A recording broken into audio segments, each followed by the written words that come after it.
Bienvenue dans Libre d'être riche, le podcast qui transforme votre rapport à l'argent et vous aide à mieux gérer vos finances personnelles, à gagner plus sans nécessairement travailler plus et à investir intelligemment.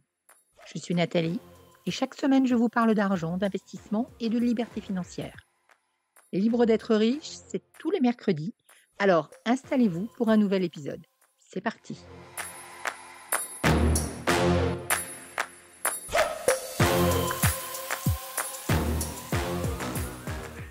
Votre situation financière n'est pas exactement celle que vous voudriez. Vous n'avez pas autant d'argent qu'il vous faudrait pour mener une vie confortable, correcte, amusante, sympathique. Mais qu'en sera-t-il demain? Pourquoi est-ce que vous devriez continuer sur la même trajectoire? Est-ce qu'il y a un plan écrit d'avance qui décide du solde de votre compte en banque? Est-ce qu'il y a quelqu'un qui a décidé pour vous à l'avance, une bonne fois pour toutes, de votre avenir financier? Est-ce que vous croyez au karma et au karma financier en particulier? J'entends tous les jours des gens me dire qu'avec ce qu'ils gagnent, ils n'arriveront jamais à épargner ou à investir ou à changer de vie ou à avoir une vie plus douce, plus confortable, plus sympathique. Comme si les choses étaient écrites d'avance et totalement inéluctables. À chaque fois que je lis sur les réseaux sociaux ou ailleurs l'histoire d'une personne qui s'en est sortie, qui a réussi, qui est sorti de sa condition d'origine, qui est devenu riche, on va mettre des guillemets. Je lis également 100, 200, peut-être 300 commentaires du type il n'a pas de mérite, il a hérité. C'est sûrement qu'il a fraudé pour ne pas payer ses impôts. Oui, mais c'était facile pour lui parce que son père avait du réseau. On voit bien qu'il n'avait pas une famille à nourrir, comme si avoir des enfants, un mari, une femme était une condition pour ne pas pouvoir grandir. C'est sûr qu'à 20 ans, en restant chez papa-maman, c'est beaucoup plus facile qu'à 40 ou à 60. La seule chose qui l'intéresse dans la vie, c'est l'argent. Personnellement, ça ne m'intéresse pas de fréquenter une personne qui ne s'intéresse qu'à l'argent. Reconnaître que cette personne a fait ce qu'il fallait pour s'en sortir, pour réussir, pour sortir de sa condition, c'est aussi reconnaître que peut-être vous savez accepter votre situation sans mettre d'énergie pour que les choses tournent autrement, pour que les choses changent, sans prendre le risque que demain soit meilleur. Vos revenus aujourd'hui sont insuffisants. Qu'est-ce que vous faites pour qu'ils augmentent? Vous dépensez tout ce que vous gagnez. Qu'est-ce que vous pourriez faire pour vous donner les moyens d'économiser? Vous savez que l'avenir risque d'être compliqué, mais est-ce que vous faites quelque chose aujourd'hui pour préparer votre retraite de demain? Vous aimiez bien jadis, quand vous étiez petit et quand votre grand-mère vous disait qu'il ne fallait pas mettre tous ses œufs dans le même panier. C'est une image qui fait rêver. Et pourtant, aujourd'hui, tous vos revenus proviennent exclusivement de la même source, à savoir votre emploi salarié ou peut-être vos revenus d'indépendant. Mais vous allez me dire que vous n'avez pas le temps pour autre chose, que vous ne pouvez pas vous en sortir puisque vous travaillez déjà 35 heures par semaine. Quel moment est-ce que vous avez lâché votre responsabilité financière? Vous occuper de votre argent vous barbe. Comment pourriez-vous aborder les choses pour que cela devienne plus simple, plus amusant, plus soutenant? La réponse à ces questions n'est pas et ne sera jamais qu'il faut attendre sans rien faire de nouveau. Ça n'est pas qu'il faut faire comme si on n'allait pas droit dans le mur, comme si les choses allaient tourner différemment alors qu'on fait toujours la même chose. Ça n'est pas non plus de se résigner à se serrer la ceinture, ni maintenant, ni plus tard.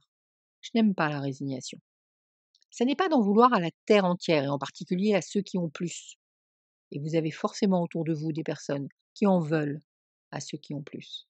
Et ça n'est pas non plus attendre un sauveur providentiel qui vous redistribuera ce qu'il aura pris à d'autres.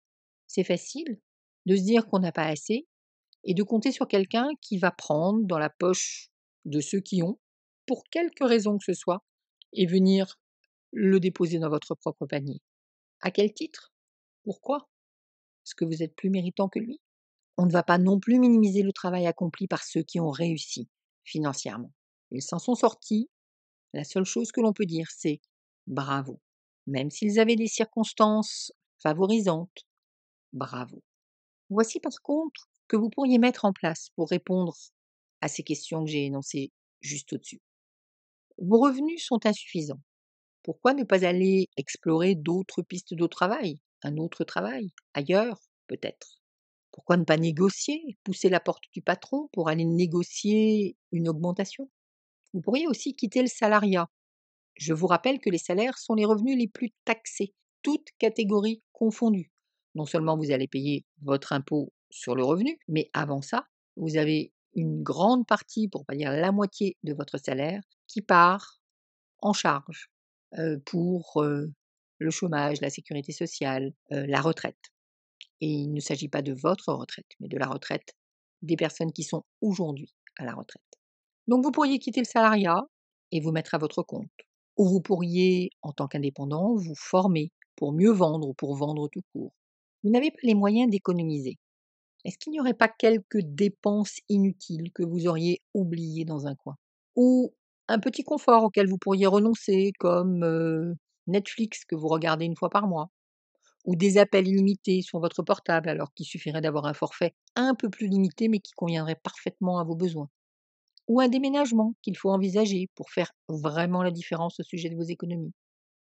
Vous avez peur pour votre retraite de demain. Eh bien, même à 70 ans, on a encore les moyens de développer des sources de revenus d'appoint.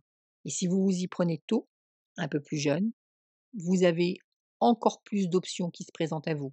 Bien sûr, le crédit, qui peut vous permettre de faire de l'immobilier. Mais encore une fois, même si le crédit n'est plus possible passé un certain âge, et ça n'est pas 40 ans, c'est un peu plus que 60, 65 ou 70 ans, vous allez pouvoir, grâce à Internet, grâce aux technologies du 21e siècle, développer une activité à domicile.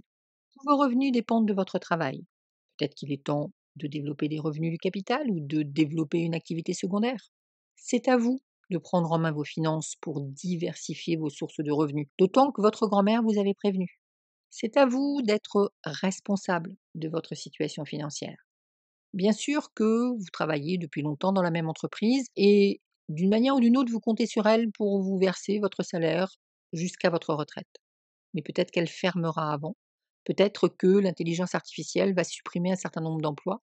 C'est la vie et ça n'est pas l'entreprise qui est responsable. C'est à vous de faire en sorte que lorsque ça arrive, si ça arrive, vous ayez prévu le coup. Vous occuper de votre argent vous barbe. Je comprends, d'autant que ça a été longtemps le cas pour moi. J'avoue que je trouve souvent autre chose à faire que d'appeler mon opérateur téléphonique pour renégocier mon contrat ou pour résilier une ligne dont je ne me sers plus, dont je n'ai plus besoin. Et donc il m'arrive de payer dans le vide pendant 1 mois, 2 mois, 3 mois avant de me décider à prendre mon téléphone. C'est pas malin, je fais ça plutôt par flemme, mais même si ça n'est pas malin aujourd'hui, ma situation me le permet. Je peux payer 3 mois dans le vide mon forfait téléphonique. Par contre, je sais et je me souviens que ça n'a pas toujours été le cas. Et quand ça n'était pas le cas, j'étais très vigilante à ce que mes dépenses correspondent vraiment à mes besoins. Si vous savez au fond de vous que vous devez vous intéresser de plus près à vos finances, mais peut-être que cela reste difficile ou ennuyeux, eh bien j'ai une proposition à vous faire. Je vous propose de nous rejoindre du 16 au 21 septembre 2025 pour un défi, le défi Richesse et Liberté. Il est entièrement consacré à vos finances personnelles. Il est gratuit et vous y trouverez sûrement les réponses à pas mal de questions qui vous interpellent au sujet de vos finances. On va y parler de la manière dont vous gérez vos comptes, de vos économies, comment faire des économies, de votre relation à l'argent, des placements qui pourraient réveiller votre épargne, cette épargne qui dort sur votre compte courant ou votre assurance vie, qui n'est pas vraiment rémunérée. De la manière de gagner de l'argent autrement, parallèlement à votre revenu principal, pour commencer à gagner plus, sans travailler plus, c'est-à-dire sans empiler les heures. Je suis toujours surprise quand je parle d'investissement à 5% et que j'entends des personnes me dire: «C'est où? C'est quoi? Comment ça? Comment ça? Ça existe des investissements à 5% de rémunération». Bien sûr que ça existe et même plus. Mais 5 c'est plus qu'un livret A à 1,7, c'est plus qu'une assurance vie à 2-3 et je comprends qu'il y a des personnes qui manquent d'informations à ce sujet. C'est pour ça que j'ai créé le défi Richesse et Liberté, pour que vous ayez de l'information et que cela vous ouvre les yeux, les portes, peut-être le cœur, sur toutes les potentialités que vous avez à partir du moment où vous vous intéressez à votre argent. Pour vous inscrire au défi Richesse et Liberté, vous avez le lien qui figure dans la description de cet épisode du podcast Libre d'être riche. Vous allez voir que vous n'êtes pas seul, à vous préoccuper de vos finances, et vous allez voir que s'occuper de son argent à plusieurs peut être beaucoup plus amusant que vous ne le pensez. Le défi est gratuit, mais ça n'est pas pour ça qu'il est inutile. Au contraire, il est particulièrement concret et particulièrement efficace pour ceux et celles qui vont le suivre d'un bout à l'autre.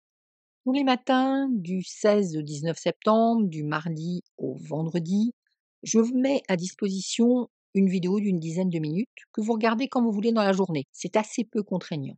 Et à 18h30 le soir, nous nous retrouvons pour un live qui sera également disponible en replay de 45 minutes environ pour mettre en place concrètement les outils dont on aura parlé le matin. Et puis, pour que je vous donne un défi à faire d'ici le lendemain, histoire que vous avanciez concrètement, rapidement, pendant cette semaine de défi. Et en étant soutenu par plusieurs milliers de participants, parce que cela donne une énergie de dingue. Et puis le dimanche, à 18h30, on se retrouvera pour un grand final, pour une grande soirée que l'on a intitulée Qui sont les gagnants, où d'une part, on va regarder tout ce que vous aurez appris pendant la semaine, et d'autre part, vous aurez peut-être la chance d'être tiré au sort, puisque je mets en jeu jusqu'à 5 000 € de cadeaux et de chèques cadeaux, et que je tire au sort parmi les personnes qui auront été assidues, qui auront suivi le défi d'un bout à l'autre pour vous distribuer ces différents chèques cadeaux ou bien ce cadeau. C'est à vous de jouer maintenant si vous voulez nous rejoindre, et je vous donne rendez-vous le 16 septembre. Merci de m'avoir écouté. Si cet épisode vous a plu, abonnez-vous dès maintenant sur votre plateforme de podcast préférée et prenez quelques secondes pour me laisser 5 étoiles et un avis. C'est grâce à vos retours que je peux créer du contenu toujours plus pertinent et vous accompagner au mieux dans votre voyage vers la liberté financière. On se retrouve mercredi prochain pour un nouvel épisode de Libre d'être riche.